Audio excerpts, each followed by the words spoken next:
This new hairspray is not it. I'm not a big fan of it. It's not getting into the next favorites video.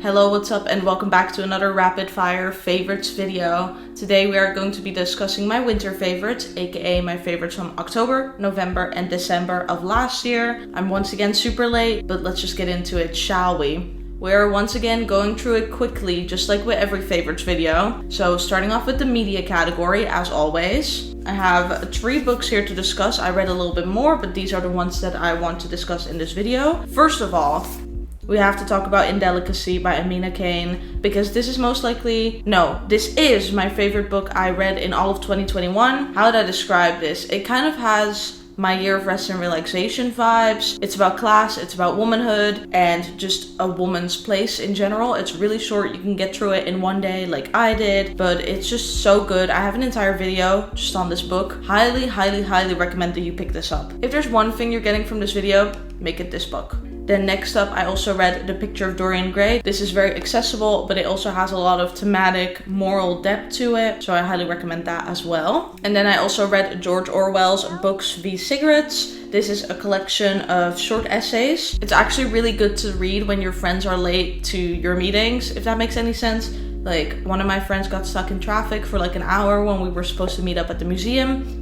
and I just read like half of this. And then in terms of TV shows, there's a few. There's Emily in Paris season 1 and season 2. It's just guilty TV, what can I say? It's not like good, but it's fun. Obviously there's The Witcher season 2, which I thought was better than season 1, but it also has some major pitfalls, especially if you're a fan of the games. And then further of all, I also watched Fleabag for the first time, the complete show. I don't know what to say about Fleabag that no one else has said before. It's just a really good short and condensed show that will absolutely leave you wanting more. Then in terms of significant movies, once again, I'm just going to be reading them off the list. I watched Sisterhood of the Traveling Pants 1 and 2. I watched Don't Look Up. I watched House of Gucci, Dune, The Devil Wears Prada, Last Night in Soho, All Too Well, the short film, Spencer, and Mona Lisa Smile. And those were kind of all the noteworthy things I watched. If you're gonna watch any of those, I highly recommend Dune. Everyone's been talking about this, but I really enjoyed Dune. I'm a Dune stan now, so I highly recommend Dune. To me, it kind of fills in the gaps from what I think Star Wars has always been lacking, which is kind of thematic depth. I always feel like Star Wars could be so much deeper thematically, and they're always like inching on the surface of very nice themes, and then they just skirt away for like space battles. And Dune kind of fills in that narrative thematic depth. It's a very like slow movie, but there's also not a lot of exposition, so you really need to pay attention to kind of follow the story if you don't know what it's about. If you're more into movies with a historical setting, I would recommend Mona Lisa Smile. It's kind of like a female Dead Poets Society, has a bunch of familiar faces in it, and it's kind of like more focused on women's empowerment, which I really enjoyed. Those are my 2 main recommendations.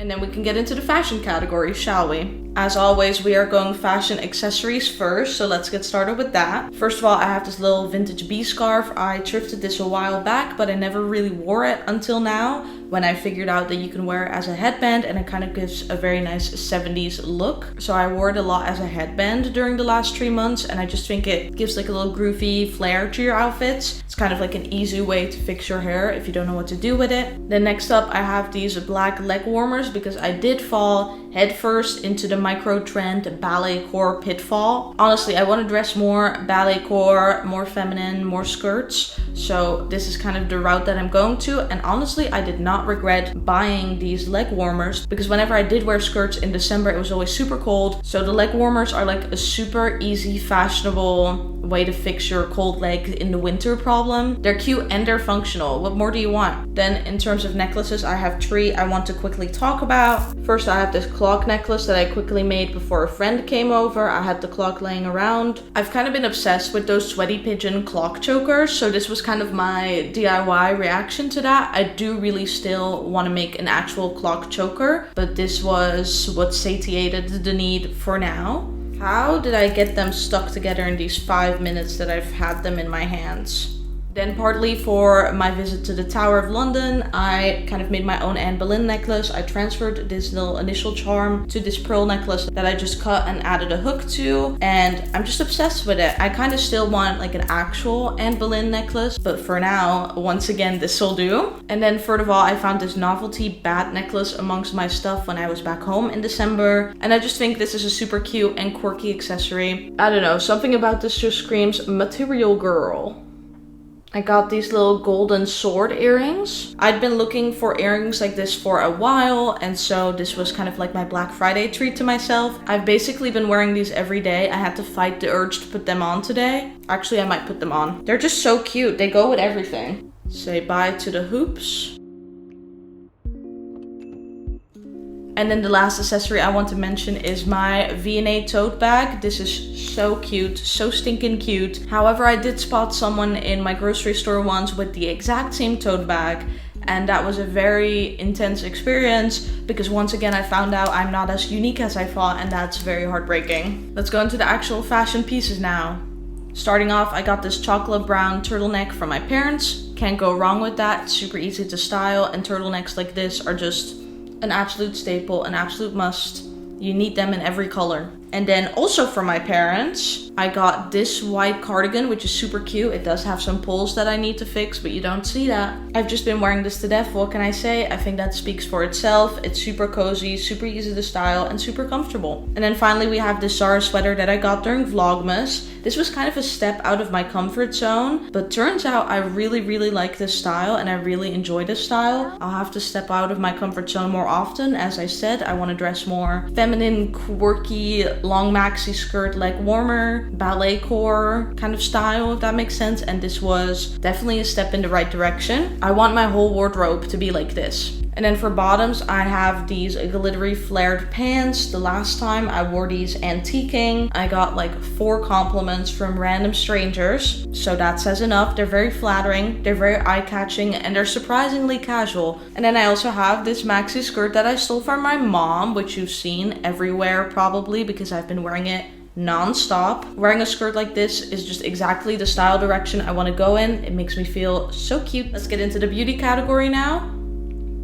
For hair, I've been loving the As I Am curling jelly. When I've done my hair like this with hot rollers, I really love taking a little bit of this in my hands and kind of just working it in. It's kind of like a gel, but it really gives a nice glossy sheen to your hair without making it hard and crunchy. So that's why I've been loving it. My mom just texted me that she's watching Dune. I have properly influenced someone. Then next up, I got the Too Faced Love Flush Watercolor. I can't say this in one go. The Too Faced Love Flush Watercolor Blush in the shade No Ordinary Love. These blushes are just so stinking cute, and this is a lovely peachy shade. It's more of a salmony lighter shade. It gives a little bit more warmth to the cheeks, but it's very nice, and I like this formula a lot. It really does last incredibly long. Look, you can see yourself in the reflection. That's so cute.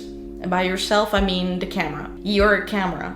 You're a camera, Harry. Next up, I also got influenced and I bought the Dior Lip Glow Oil in the shade Rosewood. This is just a very nice lip oil formula. It kind of reminds me of the NYX This Is Everything lip oil, except it's a little bit more sticky and a little thicker. It has a very nice large applicator as well. So it's just a very nice comfortable lip product that's both hydrating and looks good. So definitely worth the hype, although it is very expensive. If you can't afford this or you don't want to spend as much, just get the NYX This Is Everything lip oil. And then finally for the makeup, I got the NYX eye pencil. Shade name is just called Black. I was looking for a soft eye pencil that kind of reminded me of the Glossier Color Slide eye pencils to create kind of a smudgy black eyeliner look. It kind of melts onto the skin and is super easy to work with, so I highly recommend that. And then finally, we only have the lifestyle category left, so let's just round it up, shall we? I probably should have put this in the beauty category, but these are my hot rollers. I got these for Black Friday and I've been using them non-stop ever since. I did crack the lid when I went home in January, don't talk about it. If you know about foam rollers, you kind of have to sleep with those in all night, which is very annoying and also means that you kind of sleep differently. And these, you just put them in for 15 minutes while you